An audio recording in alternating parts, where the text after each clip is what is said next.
இயேசு கிறிஸ்துவின் இனிய நாமத்தில் வாழ்த்துக்கள். இந்த நாளிலும் லூக்கா எழுதின சுவிசேஷம் 22வது அதிகாரம் 47வது வசனத்தில் இருந்து 62வது வசனம் வரையிலும் நாம் கற்றுக்கொள்ள முடியும்.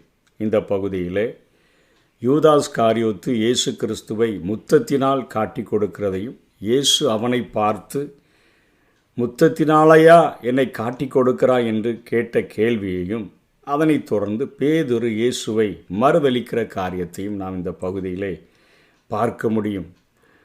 முதலிலே அங்கே ஆண்டவர் இப்படி பேசி கொண்டிருக்கிற அந்த நேரத்தில் ஜனங்கள் கூட்டமாய் வருகிறார்கள். அவர்களுக்கு முன்பாக 12 ஒருவனாகிய யூதாஸ் என்பவன் வந்து இயேசுவை முத்தம் செய்யும்படி அவரிடத்தில் சேர்ந்தான்.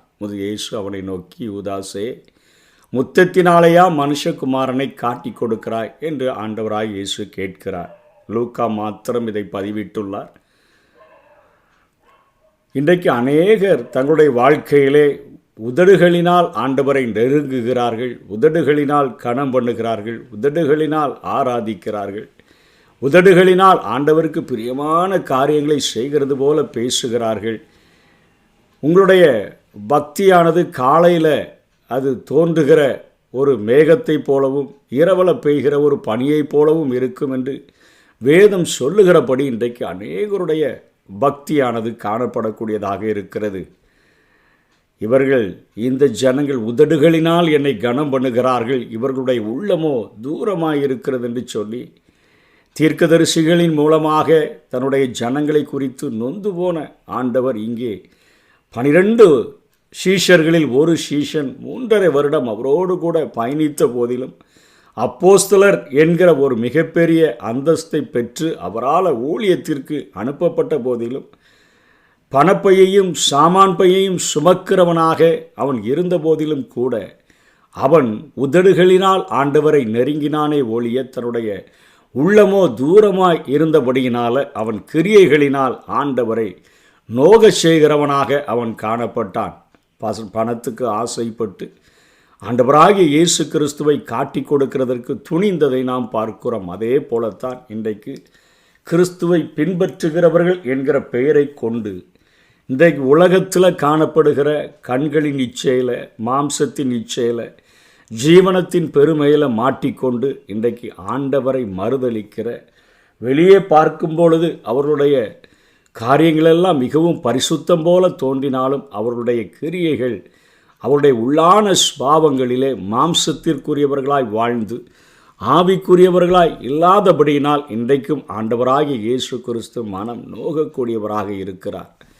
அந்த காரியத்தை தான் இங்கே நாம் பார்க்கிறோம். யூதாஸ் காரியத்து உள்ளத்தின் அளவில் ஆண்டவராகிய இயேசுவினிடத்தில் அவன் நெருங்கவில்லை, உதட்டளவில் ஆண்டவராகிய இயேசு கிறிஸ்துவினிடத்தில் நெருங்கிறதை குறித்து நாம் பார்க்கிறோம். இதனைத் தொடர்ந்து அங்கே காட்டி கொடுத்த உடனேயே சூழ நின்றவர்கள் நடக்கப் போகிறதைக் கண்டு ஆண்டவரை பட்டயத்தினாலே வெட்டுவோமா என்றார்கள். 2 பட்டயம்தான் இருக்குதுன்னு சொன்னாங்க. அதில் இப்பொழுது யோவான் எழுதும் பொழுது பேதுரு பட்டயத்தை எடுத்து பிரதான ஆசாரியனின் வேலைக்காரனின் வலது காதரை வெட்டினான். அந்த வேலைக்காரனுக்கு பெயர் மல்குஸ் என்று பார்த்தோம்.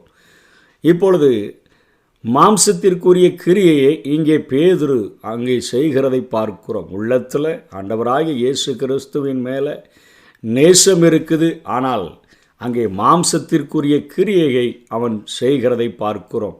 அப்பொழுது இயேசு இம்மட்டில் நிறுத்துங்கள் என்று சொல்லி அவனுடைய காதை தொட்டு அவனை சொஸ்தப்படுத்தினார். பின்பு இயேசு தமக்கு விரோதமாய் வந்த பிரதான ஆசாரியர்களையும் தேவாலயத்து சேனை தலைவர்களை மூப்பர்களையும் நோக்கி, ஒரு கல்லனை பிடிக்க புறப்பட்டு வருகிறது போல நீங்கள் பட்டயங்களையும் தடிகளையும் எடுத்து புறப்பட்டு வந்தீர்களே என்று சொல்லி கேட்கிறதை பார்க்கிறோம். இப்பொழுது இயேசுவை பிடித்து கொண்டு போய்விட்டார்கள். பிடித்து கொண்டு போனபோது எல்லா சீஷர்களும் ஓடினதை மத்தேயு 26:56 வசனத்தில், பின்பு சீஷர்கள் எல்லாரும் அவரை விட்டு ஓடி போனார்கள் என்று பார்க்கிறோம். மார்க் 14:50 அப்பொழுது அனைவரும் அவரை விட்டு ஓடி போனார்கள் என்று பார்க்கிறோம். 51 வசனத்தில் மார்க் தன்னை குறித்து எழுதுகிறார். ஒரு துப்பட்டியை மூடிக்கொண்டு அப்படியே பின்னாடி என்ன நடக்குது நீ பார்க்கலான்னு போன பொழுது அவர்கள் துப்பட்டியை பிடித்தார்கள். அவர்கள் அதை விட்டு நிர்வாணமாய் ஓடி போனான். எல்லாரும் இயேசு கிறிஸ்துவை விட்டு ஓடி போன காரியங்கள் பார்க்கிறோம்.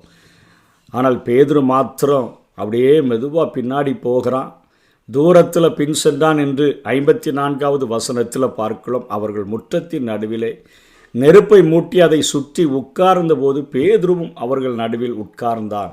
அப்பொழுது ஒரு வேலைக்காரி அவனை நெருப்பண்டையில் உட்கார்ந்திருக்கிறத கண்டு அவனை உற்று பார்த்து, இவனும் அவனோடு இருந்தான் என்றால் அதற்கு அவன், ஸ்திரீயே, அவனை அறியேன் என்று மறுதளித்தான். சற்று நேரத்துக்கு பின்பு வேறொருவன் அவனைக் கண்டு, நீயும் அவர்களில் ஒருவன் என்றான். அதற்கு பேதுரு, மனுஷனே, நான் அல்ல என்றான்.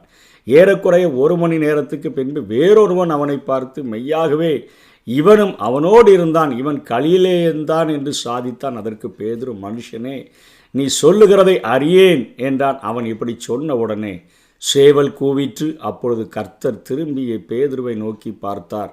சேவல் கூவுகிறதற்கு முன்னே நீ என்னை 3 தரம் மறுதலிப்பாய் என்று கர்த்தர் தன்னிடத்தில் சொன்ன வசனத்தை உடனே பேதுரு நினைவு கூர்ந்து வெளியே போய் மனங்கசந்து அழுதான் என்று பார்க்கிறோம். இதையும் லூக்கா தான் பதிவிடுகிறதை பார்க்கிறோம். யூதாஸ் காரியோத்து முத்தம் கொடுத்து இயேசு கிறிஸ்துவை காட்டி கொடுத்தான். மற்ற சுவிசேஷத்தில் பேதுரு இயேசு கிறிஸ்துவை 3 முறை மறுதலித்தது மாத்திரமல்ல, அவன் சபிக்கவும் சத்தியம் பண்ணவும் தொடங்கினான் என்று சொல்லி பார்க்கிறோம். முதட்டளவில் ஆண்டவரை சபிக்கிறவனாக, சத்தியம் பண்ணுகிறவனாக, தெரியாது என்று சொல்லுகிறவனாக, மறுதலிக்கிறவனாக அவன் வெளியே அவனுடைய கிரியைகள் காணப்பட்டாலும் உள்ளத்தில் ஆண்டவராகிய இயேசு கிறிஸ்துவின் மேலே ஒரு அளவு கடந்த நேசம் வைத்திருந்தான் என்பதற்கு கீழே உள்ள பகுதியானது நமக்கு காண்பிக்கக்கூடியதாக இருக்கிறது.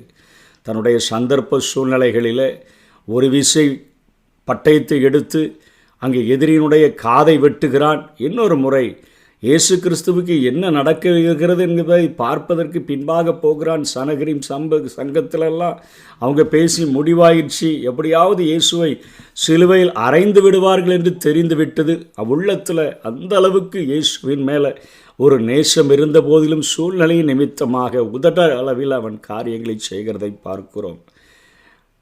யோபுவை குறித்து ஆண்டவர் சொல்லும் பொழுது, யோபு தன்னுடைய உதடுகளினால் பாவம் செய்யவில்லை என்று சொல்லுகிறாரே, அவனுடைய புலம்புதல் எல்லாம் தேவனிடத்தில் இருந்தது, தேவனுக்கு நேராக இருந்தது.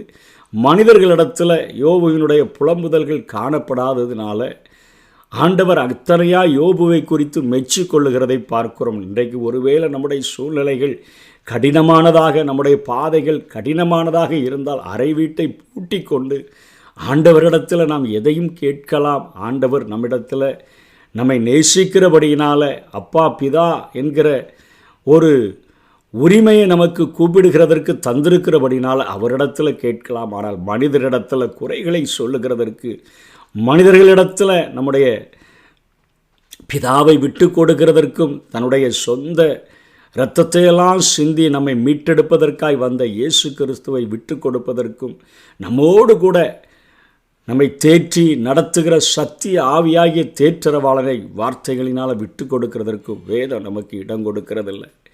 உள்ளம் நிறைய ஆண்டவர் மேலே பாசம் இருந்தும் கூட அங்கே பேதுரு சூழ்நிலை நிமித்தமாக அங்கே சபித்ததையும் சத்தியம் பண்ணினதையும் பார்க்கிறோம். ஆனால் இயேசு கிறிஸ்து அவனை பார்த்த ஒரே ஒரு பார்வையில் அவன் வெளியே போய் மனம் கசந்து அழுதான் என்று பார்க்கிறோம்.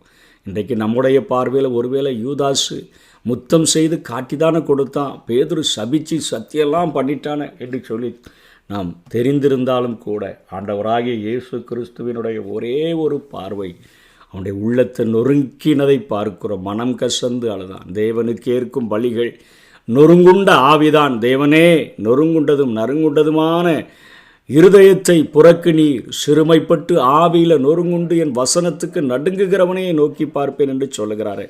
ஒரு விசை நம்முடைய வாயினால் ஆண்டவரை குறை கூறுகிறவர்களாக இருந்திருந்தோம் என்று சொன்னால் ஆண்டவருடைய சமூகத்தில் மன்னிப்பை பெற்றுக்கொண்டு இருதயத்தில் ஆண்டவரிடத்தில் நெருங்கி சேர்ந்து, ஆண்டவரே, என்னை என்னுடைய உள்ளத்தில் உம்மை குறித்து வைத்திருக்கிற நேசத்தை நீர் அறிவீரப்பா. என்னுடைய மாம்சம் விரும்புகிறபடி அநேக நேரங்களில் நான் செய்து விடுகிறேன். மாம்சத்துக்கு விரோதமாக ஆவியும், ஆவிக்கு விரோதமாக மாம்சமும் ஒன்றை ஒன்று இச்சிக்கிறது என்று பார்க்கிறோமே. செய்ய வேண்டும் என்று நினைக்கிறவைகளை செய்யாதபடி, செய்ய வேண்டாம் என்று நினைக்கிறவைகளை நான் செய்கிறேனே.